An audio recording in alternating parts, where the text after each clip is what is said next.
Hello, welcome to the Theology Pugcast. We're really glad to be here in Moscow. I'm told that's how you say it. If you say Moscow, then you're like chastised. At least I've been chastised many times by people who said it's not Moscow, it's Moscow. Is that right? Is it Moscow? Anyway, Moscow. We're here in Moscow, Idaho, with our friends at New St. Andrews College, and we're in the Nuart Theater. And we've got some folks here out in the audience. Let the folks in Pugcast land know you're here. All right. So we've had a lot of fun on our Pacific Northwest tour. We've been in the Seattle area, we've been down in the Portland, Oregon area, and now we're with you folks, and we'll be here through tomorrow. And anyway, I'm C.R. Wiley. I am a pastor in Vancouver, Washington. I serve a church there named the Westminster Presbyterian Church. Very original name, I know. But anyway, I'm there, and I've written a few books. In fact, I think one or two of them are for sale right over there at the table. And I'm glad to be here. And I've got a book coming out on Tom Bombadil. It's supposed to be out in the middle of December. But anyway, Glenn, tell us about you. I'm Glenn Sunshine. I am a professor emeritus of history at Central Connecticut State University, a ministry associate for Reflections Ministries, a senior fellow at the Colson Center for Christian Worldview, and probably a few other things. My upcoming project is actually a book that Canon will be releasing called Christians Who Changed Their World. It's a series of short biographies of people, some of whom you've heard of, most of whom you haven't, but who, because they lived out their faith in all kinds of walks of life, made a huge impact on the world. Great. Tom. Hello, I'm Tom Price. I'm a systematic theologian and Christian ethicist and a philosopher of sorts. I teach all three. Gordon Conwell Theological Seminary is one of the places, University of St. Joseph another. And yes, I am working on a book. All right. The aim is to have something ready in hand by the spring. And it's Christian, well, it'll be tying together theology, Christian ethics, and issues of technology. So that's where it will be heading. Nice stuff. So I've taught philosophy at the college level. You've taught philosophy, Tom, and you're dealing with all kinds of worldview stuff, Glenn. So we all know that Plato is like huge in the Western tradition. And so we want to talk about Plato tonight. And it's my understanding that our friend David Talcott will be in town tomorrow, and he's actually going to be lecturing on Plato. He's working on a book, I believe, with Presbyterian Reformed Publishing on Plato, and it should be out pretty soon. But I thought it would be good for us to address the subject of Platonic thought, because it's actually experiencing kind of a revival at the moment in various parts of academia. And that might catch some folks by surprise. So I want to spend a little time kind of reflecting with you guys on kind of the status of Plato in the Reform world, how people kind of contemporary Reformed thinkers think about Plato. Then maybe we can get into the history of Platonism and how it's been sort of there in the background with regard to a lot of theology that's been written, and maybe we can get into C.S. Lewis. That might be a good place to go and think a little bit, because Plato is all through Lewis. And anyway, so Glenn, maybe we can just kick it over to you and give us a little bit of background, maybe on Schaeffer and Plato. Well, actually, before we get into Schaeffer, we really need to explain what Platonism is. Oh, good idea. Because it's easy to get him wrong. Right. Okay, so the place that we really need to begin with Plato is an old philosophical argument about the nature of universals. It's called universals and particulars, the problem of the one and the many. I mean, there are a lot of different ways of thinking about it or labeling it. The example I always use is a tree. Now, I want you to imagine in your mind right now a tree. I don't know what you've got in this part of the world. I always use oaks back where I'm from, but aspens, whatever you've got here. Picture a tree. Now, think about the leaves on the tree. There are no two of those leaves that are absolutely identical to each other. Shape is similar, but not identical. Size varies, vein pattern, color. All of these things, there are slight differences between the two. No two of them are absolutely identical. It's sort of like snowflakes. Now, if you take your oak tree, let's say it's a red oak, if you compare it to a pin oak, the leaves are even more different. If you go to a white oak, they're different. You go to a maple, they're much different. You go to a rose bush, they're different. So the question is, how can we have one word, leaf, that describes all of these things, no two of which are alike?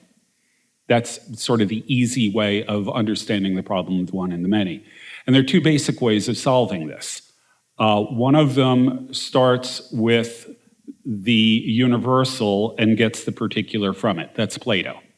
So Plato believed that the universal of the leaf, the ideal leaf, the archetype of the leaf, capital L, was what was fundamentally real, and all the individual leaves you see out there are reflections or shadows of that leaf. They're true, they're real, they exist, but they've got a secondary existence, and their identity is really determined by their connection to the universal. Now, this is a good point, I think, to interject a common misunderstanding when it comes to people when they hear the word realism.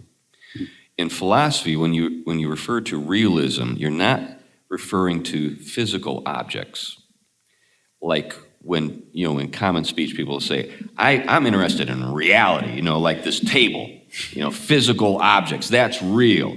But in philosophy, realism is the conviction that things that are not seen are real, and things that we see are less real. Now, you might think, well, that is the weirdest idea I've ever heard. Well, it sounds an awful lot like something the Apostle Paul said in 2 Corinthians chapter 4, verse 14. Let me read it to you, and you'll see that there's something here that we as Christians can actually affirm. So he's referring to things that can be seen and things that cannot be seen. He says in verse 18, as we look not to the things that are seen, but to the things that are unseen. For the things that are seen are transient, but the things that are unseen are eternal. Eternal things are more real than temporal things. Temporal things come and go. Eternal things obviously don't. Yeah, and that's actually Plato's exact argument for why the idea of the leaf is more fundamental than the leaves themselves. The leaves on the tree start as buds, they grow, they eventually change color, they die, they fall off the tree, and they turn into dirt. So how can something that's constantly changing and ultimately disintegrates, how can that be the real ground of reality? Only something that is eternal, that is unchanging, can be the ground of reality. And therefore, he argued for the primacy of the universal over the particular. Now, you might wonder, how does this relate to my life? Actually, it's very relevant to our contemporary moment. We live in a time in which people are interested in transhumanism. I don't know if you've heard that term. Transhumanism is the idea that we need to transcend our humanity because our humanity is not really real. We can kind of make ourselves. Now, if there is nothing real about what it means to be a human being in a kind of significant and God-given sense, then, hey, everything's up for grabs. We can make ourselves the opposite sex. We can make ourselves, sort of like, we can meld ourselves with the machine like the Borg, or we're not defined by anything but our own wills. But if there's something that's real that defines us as human beings, that is not our chosen identity, but is just simply the case, then there is such a thing as humanism or humanity. And by the way, that's a very important thing to establish, because if Christ is human, and in the sense that we're referring to here in terms of real, and not just some kind of name that we've given to our understanding of humanity at any given point, but there's something that's real, then he can save. But if that's not the case, then technically he can't, because everything is its own thing. It's interesting that transhumanism does recognize, however, that human nature, for example, read naturalistically, isn't self-standing. Right. And so they are at least recognizing where naturalism, which tends to be the default position of most of Western society, and combinations of things, but they end up believing that what is most real is that which we can sense, feel, or experience, right? That which is on the surface. The ancients, Yeah. not just Plato, Yeah. the ancients would say, reverse that. Reverse that. Well, most of the ancients. Aristotle doesn't. I said there are two basic ways of solving the problem of universals. One of them starts with the universal and derives the particular from it. The other is Aristotle, who, at least in theory, started with the particulars and derived the universals from them. So what he said is, you look out at the whole mass of leaves out there, you abstract out of it a certain set of qualities or characteristics, and then that set of qualities and characteristics you abstract out of the particulars is what the universal of the leaf is. The universal is real, but it's got a secondary existence. It's derived from the particular. Whereas with Plato, it goes the other way around. The universal is real. The particular has a secondary existence derived from it. So it really depends on which direction you're coming at it from. Most people in the modern world, in the West, take Aristotle's side on this. If there is a such thing as a universal, and most of them would actually, I suspect, never even ask that question. But if you're thinking about language and where do words come from, how do we define a table or something like that, or a leaf or anything else, they're going to go the direction Aristotle goes. They'll start with the particulars and then get a universal out of them. Now, one of the things that I think it's worth bringing up at this point is the question, how does this relate to Christian thinking? How does this relate to theology? There is a kind of historic classical understanding of the way Christians think and have certain things in common with Platonists. And then there's a more contemporary kind of dismissal of Platonism that's arisen in kind of reform circles in the last 100 years or so. Maybe that's kind of what I was getting at with the Schaeffer comment. Right, yeah, but I thought we needed to get actual stuff about what Plato thought on the table. A number of Reformed thinkers, Francis Schaeffer being a key figure here in terms of influencing people, saw Platonism as an absolute heresy. And the reason is they didn't actually... Now, I need to say, Schaeffer is a monumentally important thinker for the 20th century. There's an entire generation of evangelical scholars who owe the fact that they went into academia or into scholarship more generally to Schaeffer. I would count myself as sort of on the tail end of that group. However, Schaeffer, let's just say he did really well with contemporary stuff, but the further back in time he went, the more shaky he got. And Plato's pretty far back. So the problem with Schaeffer was that he read Plato as if he was a Gnostic. That is to say, as if what Plato was saying was that the physical world is irrelevant, it is inferior to the spiritual world on pretty much every level, and the spiritual is the only thing that counts. Plato never said that. That is really, that's sort of a hyper-Platonism perhaps, but it really isn't what Plato said. Schaeffer confused Gnosticism with Platonism, and that's introduced a confusion into a lot of Reformed discussions of philosophy or ideas where anything that even sounds remotely like Plato is dismissed as functionally Gnostic, although they will usually use the word Platonism as an insult. I've had it happen. Yeah. So this is a neat book that was published not too long ago by Louis Marcos. He teaches at Houston Baptist University. It's entitled From Plato to Christ, and he addresses this very thing. Let me just read something that Lou said.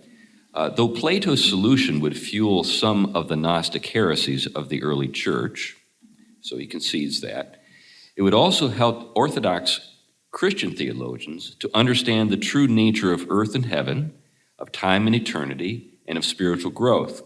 Indeed, his solution reads like a pre-Christian commentary on 2 Corinthians 4:18, which I read for you a moment ago. So there were a lot of thinkers who benefited from their introduction to Plato. So to kind of bring it up to date, let's think a little bit about C.S. Lewis. How many folks here enjoy C.S. Lewis and his writings? How many folks here have read the Chronicles of Narnia? How many folks here have read Mere Christianity? How many folks have read, That Hideous Strength, or like The Great Divorce? The Great Divorce is a good place to start. You remember in The Great Divorce, we have this character who is, Lewis. He's dreaming, of course, and he's dreaming that he's in hell, and hell is London on a rainy day.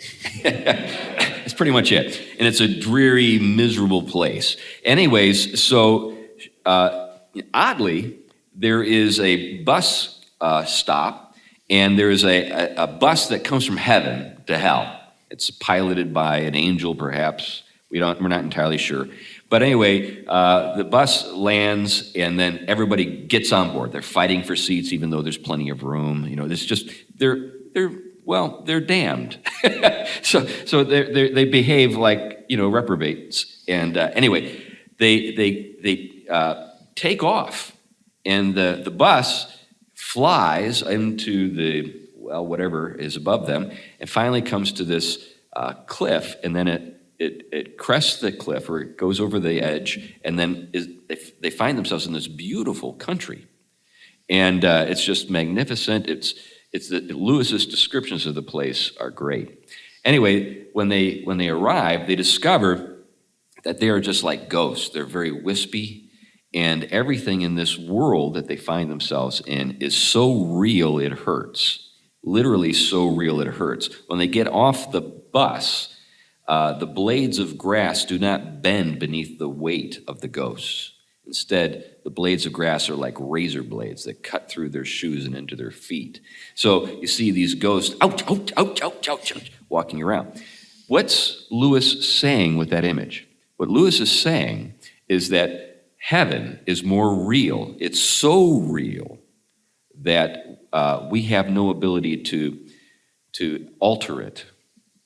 It is the very thing that our world reflects. And you see this in the very last part of the last battle.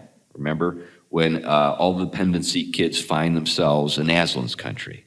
And what they discover is that they are in a world that's more real than Narnia. But Narnia is a reflection of that real world.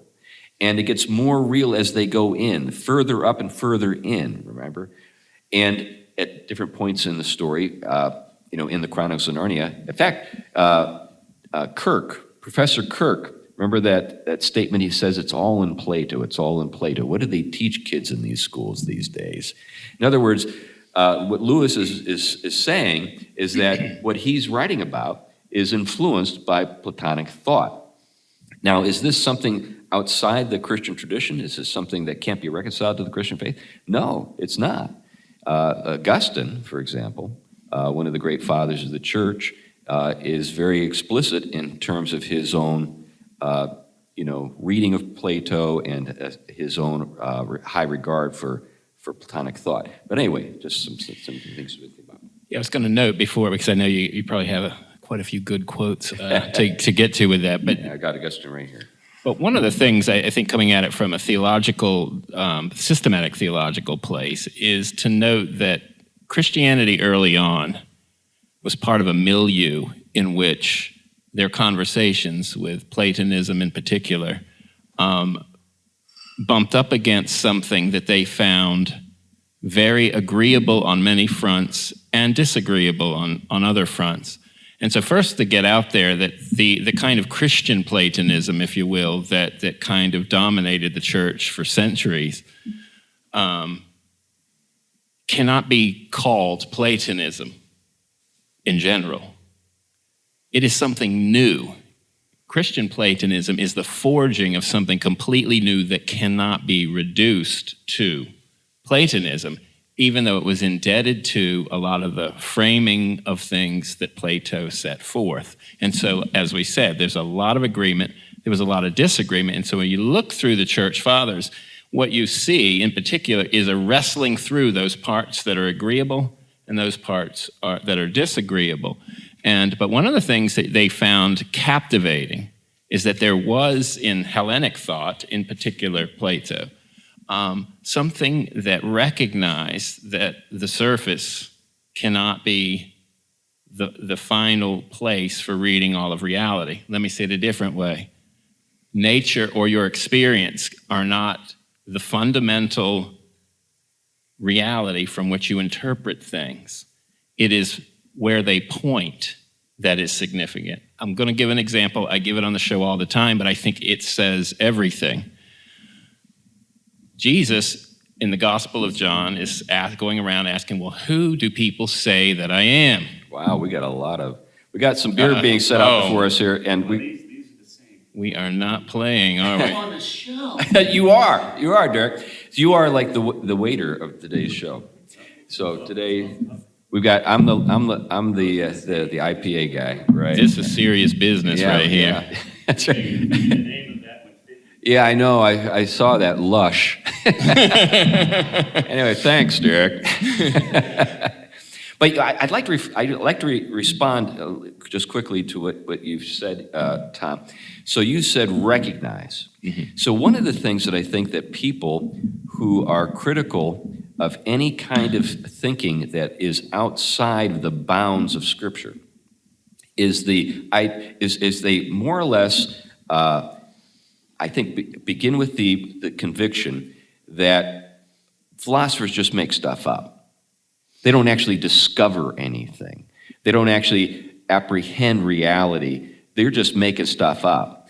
And so if we concede any point to a philosopher or a philosophy, we're in some sense giving away the farm, and we're forfeiting the truth. But if we don't have that way of thinking when we talk about a scientist who's maybe doing some research and sees some things in the natural world and says, well, this is how things work. Now, what philosophers have done is they're reflecting upon the nature of reality itself. And they say, okay, there are certain options. There are certain ways things could be. And what Platonism has established is that there's a kind of unseen reality, and then there's a physical temporal reality. The unseen reality is eternal. The physical temporal reality is transient, which is what Paul said. And here's something, this is in City of God, this is in Book 8, and here is Augustine, and he says, certain of our brethren in Christ's grace are amazed when they hear or read that Plato had an understanding of God, which, as they see, is in many respects consistent with the truth of our religion. For this reason, not a few have supposed that when he went to Egypt, he heard the prophet Jeremiah, or during the same journey read the writings of the prophets. So these guys are like, how is this possible? How could Plato be so close to the truth? Now, he was off on certain things, but how could he be so close to the truth? Well, this is something that Christian theologians have had to really chew on.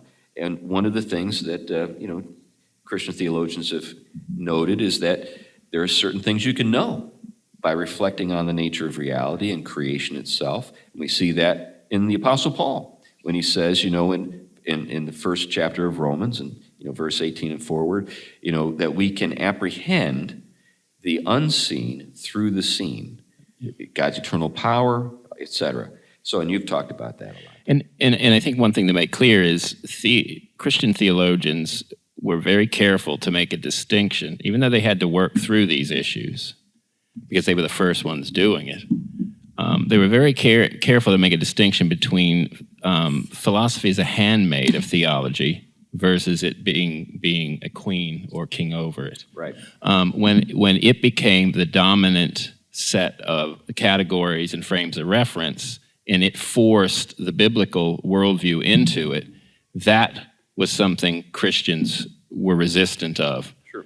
But on the flip side, it saw as a tool for Christianity to articulate its reality vision, because it was beginning to bring this into the utmost parts of the world. And it was no longer going to be able to just assume the kind of history out of which it came and place out of which it came. It was going to now have to communicate this into a highly charged philosophical world. And so it would have been happy to just quote biblical texts and unpack texts, but as challenges came about, they realized that heresies would arise very quickly if they did not carefully articulate their vision in relationship to the alternative visions. So back to John's gospel. Jesus asks those around him, "Who do you say that I am?" Or who do people say that I am? And some will say, "You're Elijah, you're a prophet." There's kind of your historical redemptive reading on the surface, right? If we're just looking at you and we're reading it on the historical covenantal level, maybe Elijah. And some people will say this or that. We're dealing with the surface level of reality here, right? And then he turns to Peter and says, "Well, who do you say that I am?" "Well, you're the Christ, you're the Son of the living God." And what is the response? "Blessed are you among men, for flesh and blood, the surface, did not reveal this, but my Father who is in heaven." Now, Jesus is going to later say, if you want to understand who I am, it is not enough just to go back in genealogy or history back to the beginning. You have to go prior to that, to the Father-Son relationship from all eternity.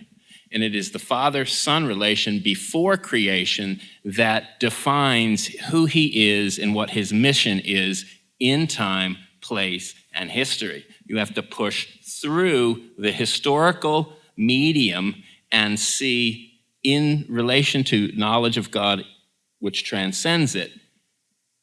You have to be able to see from that perspective to read the surface properly. And this is very similar to what they saw. When you go back to the first principle, which is God, and everything else in relation to God, this is kind of what they were after when they utilized a lot of Plato in their articulation of the faith. Yeah, it's worth noting that in John's gospel, you don't get a normal genealogy, but what you get in chapter 1, verse 1, is the other half of his genealogy. Not the human side, but the divine side. So that, again, is pointing to this thing that you've got to go past the surface. You've got to go past the particular historical moment, actually into all eternity, if you're going to really understand who Jesus is. Now, I think what would be good to do at this point, now that I think we summarized a few things and have been able to maybe address, briefly the charge that Platonism is Gnosticism, which is something that's not true. Why is Plato making a comeback today? What's going on in the world of ideas? Well, you see some remarkable things in our culture with regard to things like critical race theory and things relating to transgenderism. And essentially, what's occurred is that we've lost touch with what's essential. So if all we have are the phenomena, the things that are going on around us, and there are no universals, then who gives meaning to reality? In other words, the meaning isn't just something that's perceived in the nature of things. Instead, we give meaning to reality through an act of our will. And what we've seen over the last several hundred years is a kind of eating away at realism by something that is known as nominalism. Nominalism is the idea that there are no universals, just names. So what we do is we actually just make up these names and we apply them to groups of things that really don't really have anything fundamentally in common. Every leaf is its own kind of world unto itself, so to speak. It doesn't share leafness. That's a weird way to put it, but I think you get what I'm getting at. But if there is something that makes a leaf, that is true, that it exists prior to the particular leaves, then we can refer to that and say, well, what defines a leaf is something that is established and is there prior to all the particular manifestations of it. But if there's nothing along that line, then every kind of leaf is kind of a world unto itself. And what that does is it breaks down our ability to actually even communicate with one another. There are a series of implications that have kind of worked their way through the Western world, and some of the people who think a lot about these things, philosophers, have said, we need to get back to Plato. It'll help to address a lot of these crazy developments in Western society. So people in places like Cambridge and Oxford and just in different places. Now, these are folks who are, got a big job. I mean, it's not as though this is the, kind of the necessarily the thing that's going to sweep through the academy tomorrow. These are people who are working and hoping that they're going to be able to affect the way things are seen maybe 100 to 200 years from now. They don't have any illusions about kind of winning the day today. Yeah. It's important to realize, when I do this with my students, when I used to do this with my undergrads, I would explain the difference between the two approaches to universals, and I would tell them that this was really the driving issue of medieval philosophy. And then I'd ask them, how many of you stay up at night thinking about this? No hands. I do. I do too. We're weird. We're just weird people. But you're also not undergrads. But Still feel like. Next question: how many of you really think that this is important? And every now and then somebody'd put their hand up, but mostly they just, nah. And I tell them, all right, I just set you up. If we're talking about leaves, this is insignificant. I mean, it's an interesting thing to argue about. But what happens if we start talking about people? What does it mean to be human? How do you define a human being? Is there a such thing as universal human rights? The United Nations seems to think so. Where do they come from? Is it just something we made up? Is it just something we made up? Social construct. If you are following Aristotle, the idea that you work from particulars to universals, there are no universal human rights. So where do we get the idea of universal human rights? Is there like I said, is there a such thing as human nature? As Christians, we should be answering in unison, yes, it's the imago Dei. It's the image of God. But in the world around us, this is actually increasingly, the image of God's been rejected for a long time now. But the idea that there is a universal human nature is explicitly rejected in all forms of critical theory, including critical race theory. That poses some real serious problems in practical terms, as well as theological ones. Now, one of the things that I think people who are introduced to Platonism, by the way, Platonism isn't just Plato.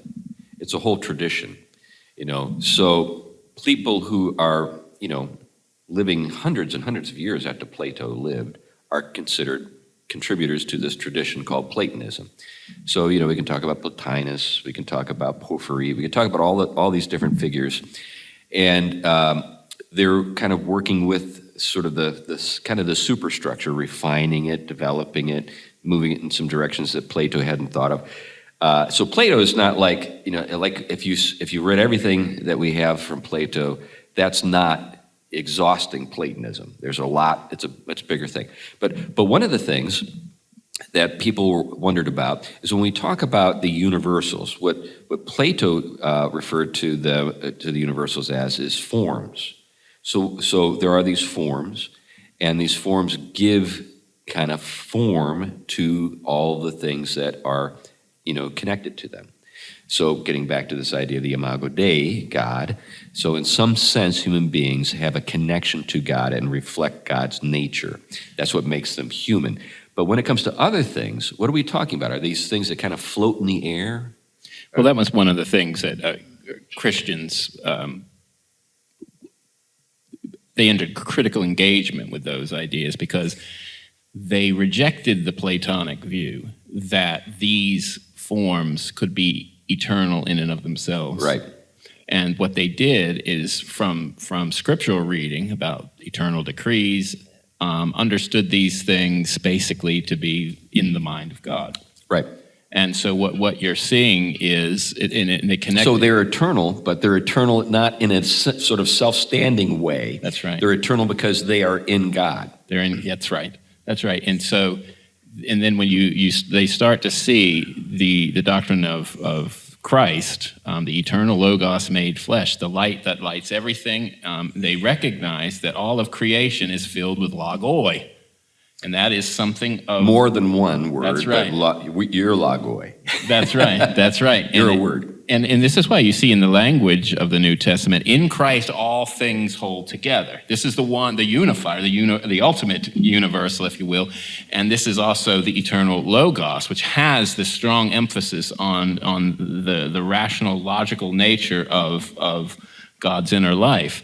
And so we have this strong emphasis going on here. But then you go back to reading the Genesis text, and you see it all over the places. You have, first of all, the introduction of being entirely. In the beginning, God creates the heaven and the earth. I mean, I know there's New Testament texts that fill that out, creation ex nihilo. But then you have the forming of kinds and things and purposes. Be fruitful and multiply, right? So what you have, God breathes into humanity the breath of life, and then there is being, and then there is a kind of being, and then there is a telos. There is a form and a direction to that being. And this was all over that world. And this is stuff that was so familiar to Christians that they didn't have to throw those out. But we now live in a world in which those things are not familiar. So we don't read a text. Here's a text. Here's a hermeneutical text. We say it all the time. Romans 11. From him, through him, and to him are all things. You're dealing with origin language, you're dealing with sustaining language, and you're dealing with forming and directing language. The whole of creation to him. Well, what are they forming and directing? Things that have certain shapes. They're certain kinds of things. They're not up to us to define. Mm-hmm. They're determined by the one from whom, through whom, and to are all things. So getting to the matter of knowing things, if things are constantly in flux and everything is its own thing, there's no sort of common form in which various things are participating, such as human beings. If every human being is its own sort of world, then there's no real possibility for communion between those human beings, and there's no possibility for understanding between those two, between those two human beings, because you've got to have certain things in common. Now, how do we discover these realities? So sometimes when people are puzzled by something, outside the Christian faith that happens to sort of seem to reflect a truth, how did they arrive at that truth? How is it discovered? So one of the things that is attributed to Socrates is the Socratic method, which is the dialectic, right? So you could say that through conversation and cross-examination, two interlocutors or more can kind of do what we see in peer review. There's kind of a critique, a mutual critique. What you should see in peer review. That's right. That's right. So the idea is that, now the word educate is an interesting word because it means to draw out. It means to draw out. So through the conversation, they're drawing out of each other knowledge, they're critiquing each other, refining their ideas, and this is why, some things can be discovered through this approach that are not just arbitrary in nature or just some individual saying I think this or I think that, but it's a kind of a communal effort to sort of discern reality kind of behind the appearances. So that was what they were concerned with. They said if all there are physical objects and appearances, then there's nothing permanent. Everything is just kind of like, just kind of passing away, Heraclitus. So everything is just sort of change and flux, and there's nothing that can be known. But if for something to be known, there have to be permanent things. And so how do we get at those permanent things? So now there's this. Now, of course, as Christians, we know that our reason is fallen. There are some noetic effects to the fall. So whenever I'm involved in a conversation with somebody and I say, Plato had a few things going for him, and they're like, the mind is fallen.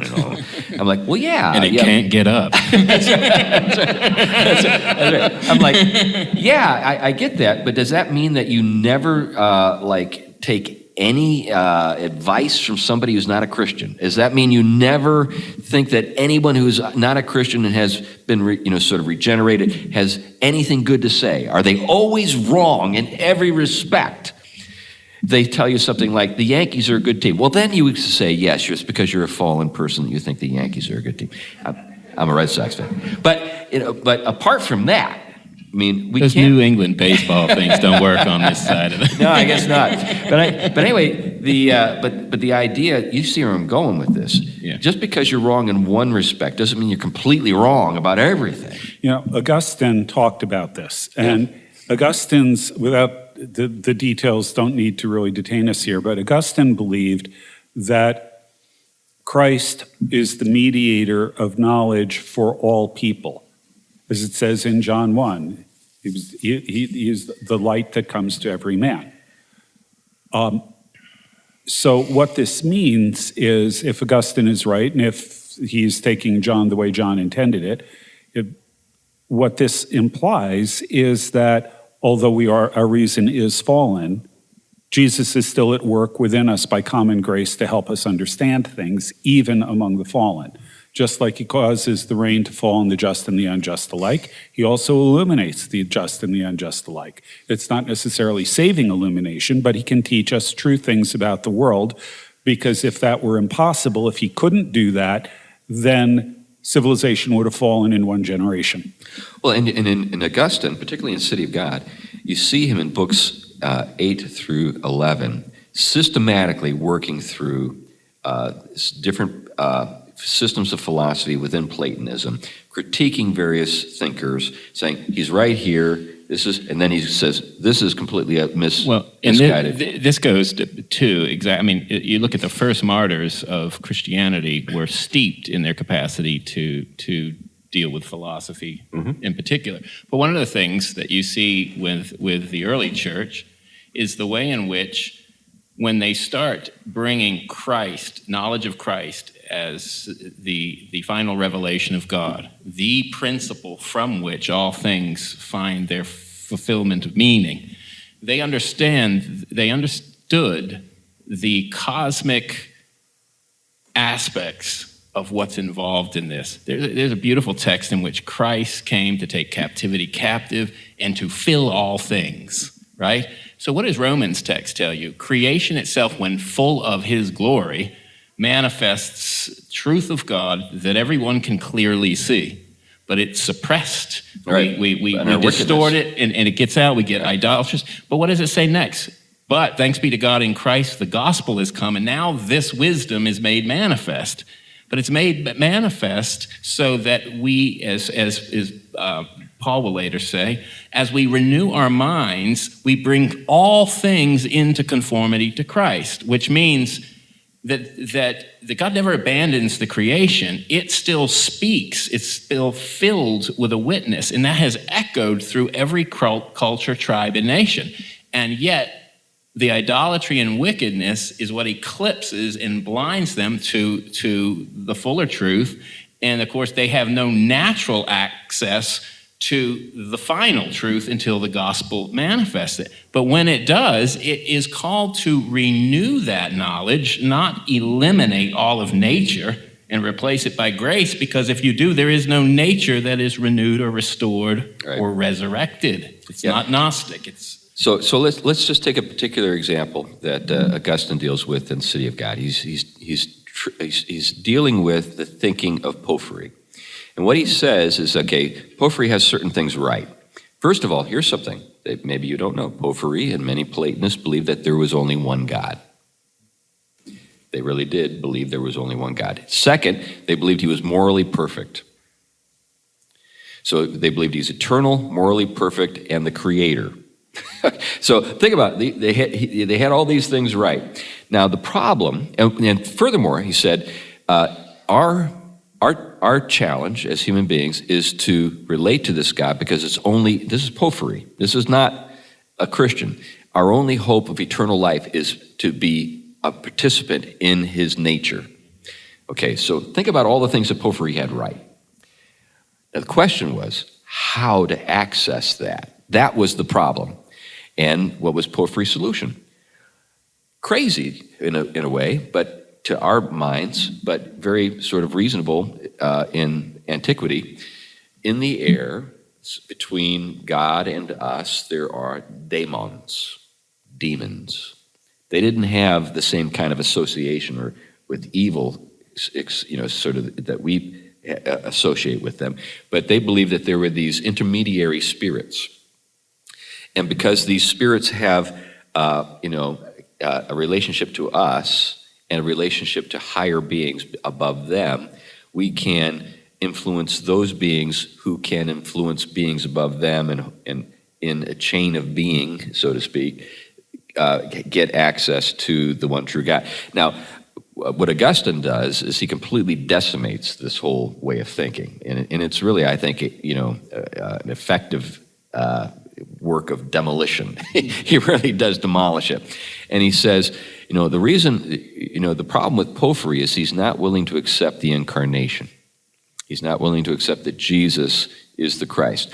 Now, what Porphyry noted, and people in antiquity were very familiar with, is that human beings, our bodies decay. Our bodies get sick. Our bodies die. How could we sort of reconcile that reality to God? How could God inhabit this decaying body of death? Now, we hear echoes of Paul in this, we see, if you look at Romans, you talk about, this situation we find ourselves in. We are condemned to die. So, but what Augustine is able to say is that creation is good, the body is good. This is the case because we can see that God does. And furthermore, the body is raised. See that? Remember in Acts chapter 17 when Paul goes to Athens and he preaches to the Stoic and Epicurean philosophers. They're all very intrigued.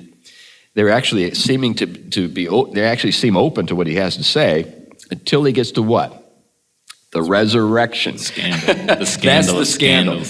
So they weren't scandalized because he told them they were sinners. I think that's the way we tend to think. That's how you get people mad at you when you tell them they're sinners. They knew that. They had no problem with that part of the argument. Yeah, that's right. The problem was resurrection, because in their minds, that's the most absurd thing you could ever imagine. A resurrection. And very much tied to, this is where you see the riches of the Christian understanding of creation and its restoration. Nature's being restored, renewed, rather than that's right. being liberated from. Yeah, and we see Paul in chapter 8 of Romans talking about creation groaning, right? What is it groaning for? It's groaning for the revelation of the sons of God, because there's something about the revelation of the sons of God that means the liberation of creation itself from bondage and decay. So it's a package deal, but these philosophers who had a number of things right, and that's the thing about the church fathers. They have so much right. How is that possible? Well, and it's worth noting that, one of the things you actually see with that scandal of the Incarnation, it was not that a deity would come to be present.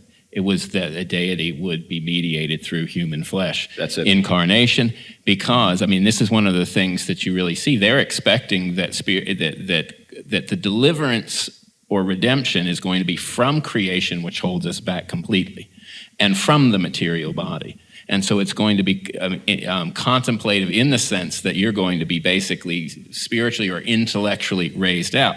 Now, Christianity did find a lot of that correct, but it was not going to be detached from the way in which it is restored and we are restored. Yeah, the radical promise of the Christian faith is the glorification of the body. Yeah. That's the thing that they could never have anticipated. They thought that the material world is subject to change and decay and all these things, and that if you want eternal life, you've got to somehow divorce yourself from the body. Now, this is where the Gnosticism does creep in. Yeah, it's worth noting that in the Platonic system, we've talked about a chain of being. It starts with God through a process that's technically called emanations, sometimes described as casting shadows. There's another reference to C.S. Lewis for you. Shadowlands. What is he referring to? He's referring to the myth of the cave in Plato. Go ahead. I'm sorry. So anyway, so you start with God, then you move down to other spiritual beings of different sorts, and this has to do with how they think, how many acts is necessary for them to know things. But anyway, it works down the chain of being until you get to the physical world, and then down the physical world until you get to dirt, inert matter. Okay. Now, what this means is that everything is connected directly all the way up to God.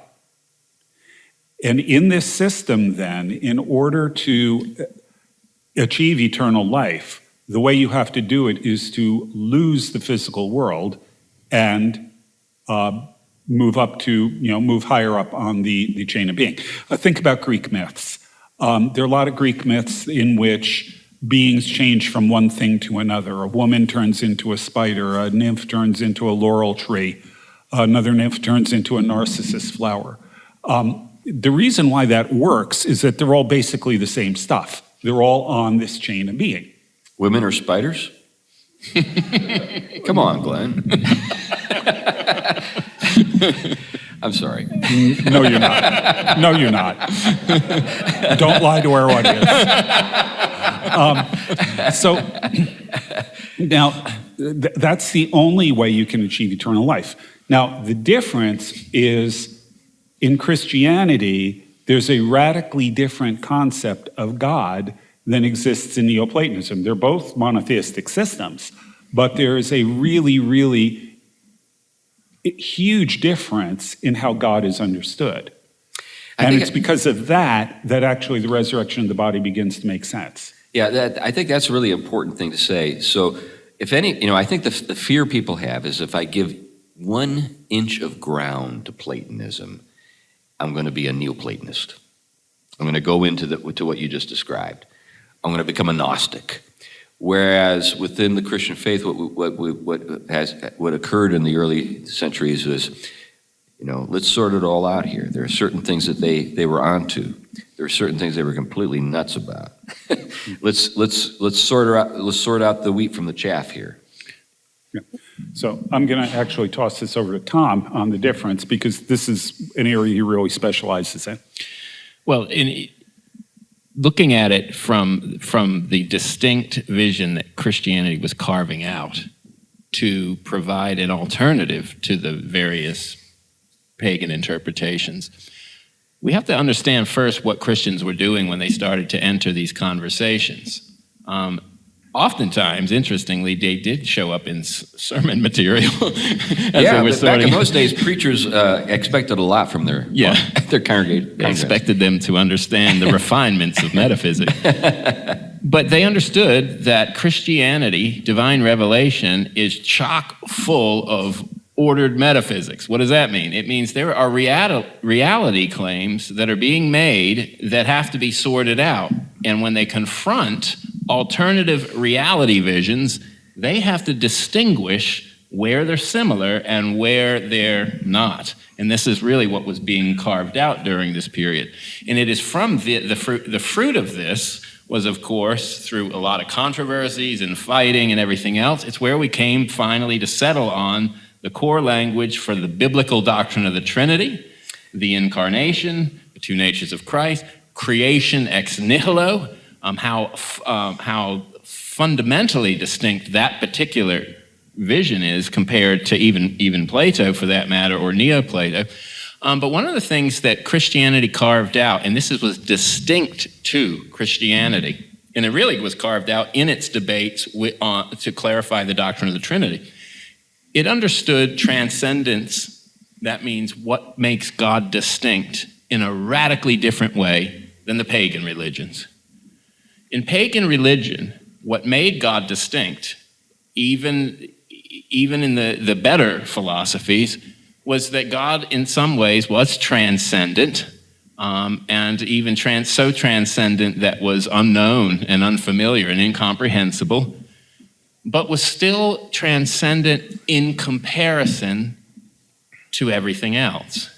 In other words, God is transcendent in relationship to nature and creation and creatures and all these lesser beings.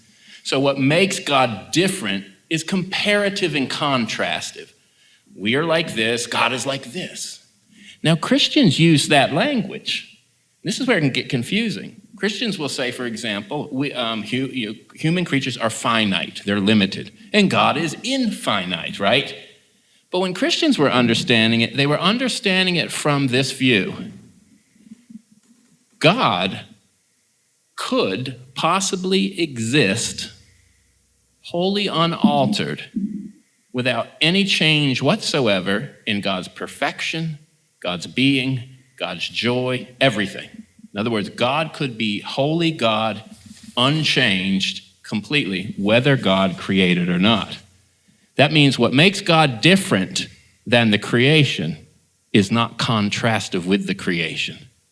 God doesn't need the creation to be distinct from it, to compare himself to it. God is utterly and wholly unique in and of himself and not in competition or and not to be contrasted with anything else in a conflicting way. So the good news is God doesn't need you. The flip side is that creation, although there is a creation, does not have to be. But you see, that is good news. In a weird way, the fact that God doesn't need you is a marvelous truth. And here's why. Because in Neoplatonism, God is so full, God has of necessity to spill over and pour over down into lesser beings. And lesser beings are basically just determined to be what they are from that spilling over. There is no loving intent. Will connected to it. Yeah, it's just sort of like natural law or something. With Christianity, the question is this. If God, who from everlasting to everlasting is fully God, needs nothing to be complete, is not made better by creating, is not changed by creating, is completely and eternally at bliss as Father, Son, Holy Spirit from everlasting to everlasting. If God doesn't need anything else to be full and complete, and he doesn't have to do anything else to be full and complete, then why does God create at all? Why does God create if God doesn't need to? Tell us, Tom. Yeah. Well, what you start to unpack and what the early church started to see is this is the fundamental gift character of creation. In other words, grace. Great. In other words, God is complete. God doesn't need to create to make up for some lack in God. God does it because out of that fullness, God doesn't have to, but wants to share that infinite beauty, bliss of what God knows eternally as God's being with that which otherwise was not. Now, let's kind of bring this into the moment with a development that we've seen within evangelicalism called open theism or process theology. So there's a school south of this location in Nampa that shall go unnamed, but there is a theologian there that I know, and we go back a few years, and he's an open theist. He's a pretty well-known open theist. Basically, the approach that he's taken and other contemporary theologians have taken is very different than what you just described. Process theology is a theological approach that does make God dependent upon the creation in some sense. And God's knowledge is limited. And one of the reasons why open theists posit this is because they want to make room for our freedom in a radical sense. Their idea is that if God knows what, it knows all, if the eternal now. So they make God subject to time. And they make God subject to our, so in other words, we actually can alter God in some sense. Well, what you have going on there is exactly what the early church saw the danger of a lot of the philosophies if adopted unchecked. And it is a very pagan view. it has a competitive view of God. Yeah. In other words, this is what I was trying to get at. What was the final reality result of all that Christian theology hammering through those philosophies? It was this: God can relate to the creation as a gift that receives all of its being from God and yet has its own creaturely nature and being on its own level that doesn't conflict with God's being and action. In other words, God can be fully active in the creation, giving it its being and governing it and ordering it in such a way that on the level of God's being, when God acts, the human creature, whether it acts or doesn't act, does not throw God off, because the human is not acting on the same order of being because it's receiving all of its being from the Creator to begin with. So there is nothing the creature can do and is able to do that can in any way cause God to decrease. And so the process theology is working as though God is basically a super being, but on the same order of being. So if I act, God can't. Well, and what I think this implies at a practical devotional level is that you're not really sure God's going to be able to pull it off. In other words, if God is just a bigger kind of you or me, and God doesn't know, everything in the sense that an eternal God who transcends all things knows, then who knows whether or not he's going to be able to pull it off. You see what I'm getting at? So in terms of our devotional life as Christians, let's bring this all the way down to, mom and pop Christianity. When you pray and you ask God to do something, you do it in faith, believing that God could do anything. But in process theology, no, maybe God can't pull it off. There's something perhaps here that can't be accomplished that we would like to have accomplished. Now, when it comes to God's answers to our prayers, sometimes God says no, of course, because God is doing something that we can't fully appreciate. But that's a whole different kind of thing than God can't pull it off. So within process theology, the term God can't is actually something that's the case in some situations. Yeah, and in process theology, you also have working there a conception of God as basically a personal agent along the same lines of the human creature. That's precisely and why so you can't say he can do it. It's like, Glenn is bigger than I am in terms of strength, right? And wisdom and a lot of other things, but we won't go there. He also has a more impressive beard. He does, but we are sharing the same kind of beer, so on that level. But one of the things, so if we're having a conversation and all of a sudden it turns sour, and Glenn decides that he's going to step forward and hit me, I'm going to go flying back, right? We're on the same order of being. So his action can impact me, and my action can impact him. And see, this is what isn't there in a classic Christian understanding of these things. In other words, God can impact me, but I can't impact God in that way as a creature to a creature. Right. Well, as you've noted many times, in him we live and move and have our being. The very strength with which we would throw the punch is something that God has given us. Yeah. But anyway, and we've kind of gotten to a point where I think we should probably wrap things up in terms of, we normally go about an hour. We're with a live audience here, and we're going to have some Q&A in a minute. But is there anything you want to say kind of to wrap things up? We started with Plato. We said, okay, these are the things that, the Platonism makes or is constituted by. These are the things that we think of when we think of Platonism. They had some things right, some things wrong. There are certain ways in which Christians have misunderstood Platonism. There are ways that we think that Christians have used ways of thinking that are very much kind of in harmony with Platonism, but very distinct at the same time. But is there anything that maybe you guys want to say about maybe this whole approach, which I think would be best to call realism as opposed to Platonism, the idea that unseen things are more real than the things that we see, in keeping with what Paul said in 2 Corinthians chapter 4, verse 18. Anything that you want to say related to that? Yeah, I want to go back to a point that I was kind of hinting at when I tossed the ball over to Tom.